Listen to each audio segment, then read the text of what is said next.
মনের অসুখ। কলমে স্বপন কুমার বৈদ্য, কণ্ঠে সুতপা চক্রবর্তী। কোনো দিন আর ফিরব না জেনেই ছেড়ে দিয়েছি তোমার হাত।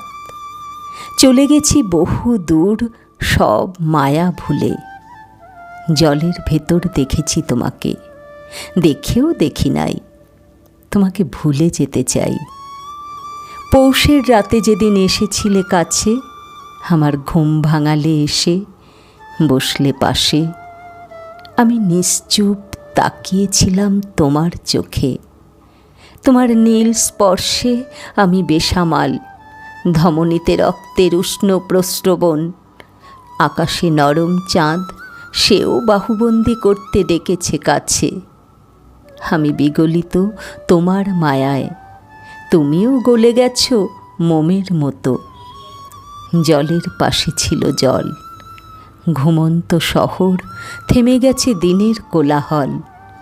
তখনও তোমার হাতে আমার হাত, দুজনার চোখে দুজনার চোখ। ভালোবাসা তখন জমাট রক্তপিণ্ড। বহুদিন পর আজ তোমায় যাচ্ছি ছেড়ে। কোনো দিন আর ফিরব না জেনেই ছেড়ে দিয়েছি তোমার হাত। লজ্জাবতীর কাঁটায় রক্তাক্ত করেছি নিজেকে। কিছু অভিমান, কিছু কষ্ট, কিছু অবিশ্বাস, সব মিলিয়ে মনের ভীষণ অসুখ।